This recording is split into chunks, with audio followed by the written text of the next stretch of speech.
Well, very happy Easter to everyone at home. Yesterday, after a very busy Holy Week around here, I was thinking about, well, what am I going to preach on Easter Sunday?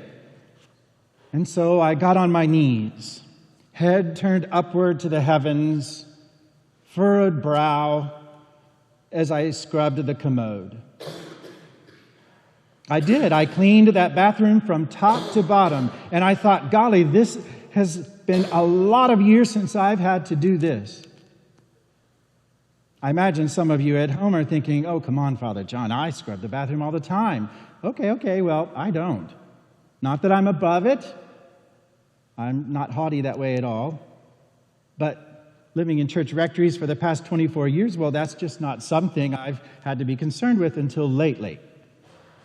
It's true for all of us with the shelter-in-place order that there are many things we've recently been having to do that are outside of our norm. A lot of unexpected firsts, even. Like not being at church on Easter Sunday Mass might be at the top of the list you're thinking of right now. Working from home, teaching the kids, having to stay in your room if you live in a community, or suffering financially or physically because of a tiny virus that's infiltrated countries and communities, families, and the bodies of people. Some we know, most we don't, but the numbers of sick and dead shock. But there's always going to be the unexpected that rears its head, and it's not always bad. There are always firsts in life, and I don't care how old you are.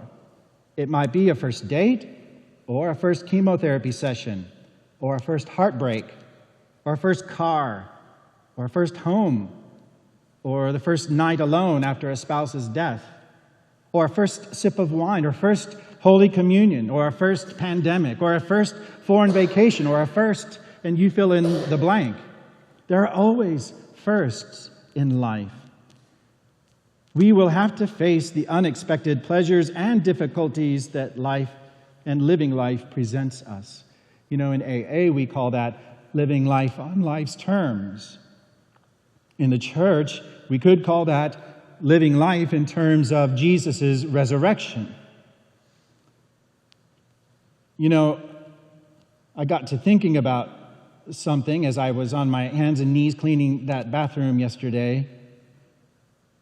We are disciples of Jesus, the risen one, every day. And so to celebrate Easter Sunday specifically is, well, kind of actually redundant, isn't it? You see, I was trying to talk myself into maybe not having to preach a homily this Easter Sunday. I mean, after all, it's kind of why finding something to preach about on Easter Sunday can be such a challenge. You'll do anything, and I mean anything, to get creative. But then again, it's a Christian's reflection on his or her life's experiences, be they unexpected interruptions or welcome diversions, that everything is seen and understood through the lens of the resurrection of our Master. The death and the resurrection of the God-man Jesus changed the world. His death and resurrection likewise changes the hearts and the minds of a person who accepts Jesus, the risen one, into their lives. When you accept Jesus and his sovereignty over you and submit yourself to him and his love, your life is radically altered. When you choose Jesus and let him to rule over your life, this Jesus, who is the incarnation of God who created you, who proved his love for you by dying for you despite your unworthiness, and then rose from the dead to prove to you yet again that God is sovereign over all things, even death. Well, you let Jesus into your life, well, then the way you begin to see the world does completely change. Then the way you begin to see yourself in the world begins to change. And the way you begin to experience all life's changes and interruptions with all its ups and downs, its twists and turns, and all its familiarities, and yes, in all its unexpected firsts that will forever be coming at you, you begin to live in faith and in hope, and in love. When Jesus reigns in your life, you face everything with faith.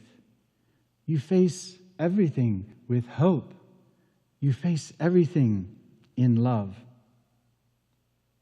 And even when life circumstances challenge you like never before, you'll instinctively know the deep call within to choose this faith again, to choose hope yet again.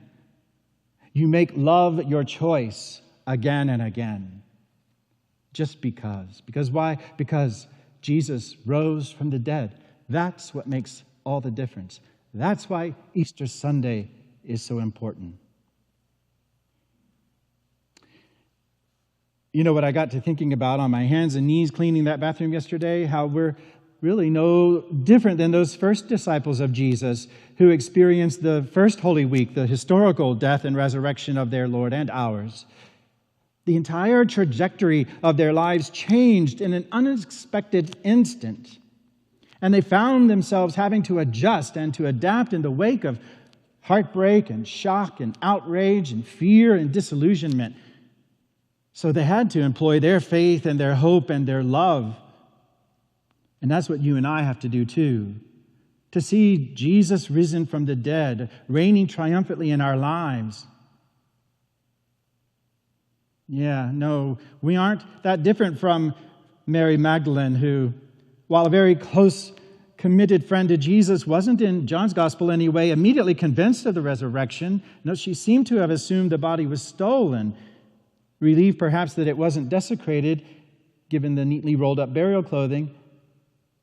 And then we can sometimes also be very much like Peter, who wants to believe, who's always real quick to act, who wants to understand, but is just often too impetuous and stubborn, and doesn't assent himself to the resurrection, even upon entering the tomb.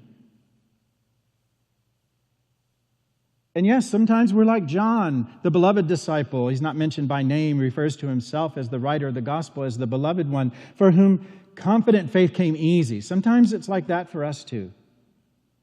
There are other disciples of the Lord with whom we can find good company, like Thomas, who we'll hear about in next Sunday's gospel. He reminds us that sometimes we just want to see and touch before we believe. Today's gospel ended, if you notice, saying that other than the beloved disciple John, all the others did not yet understand that he had to rise from the dead. Well, like those disciples, we disciples can be challenged in our desire for faith and in our need for hope and in our call to love.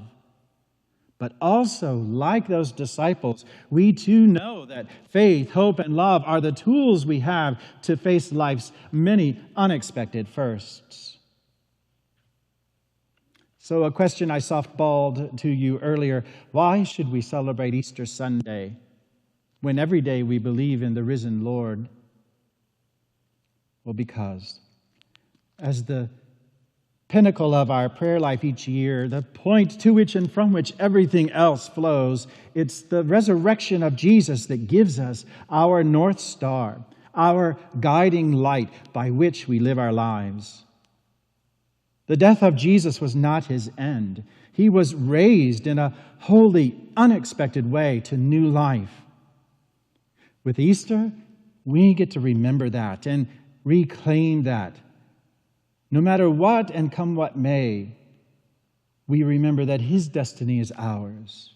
His new life will be shared by us who choose him to follow, we who pattern our lives after his. And my brothers and sisters, all of those of you whose faces I miss and whose hearts I cherish, on this Easter morning in 2020, I think it's especially important to remember these things.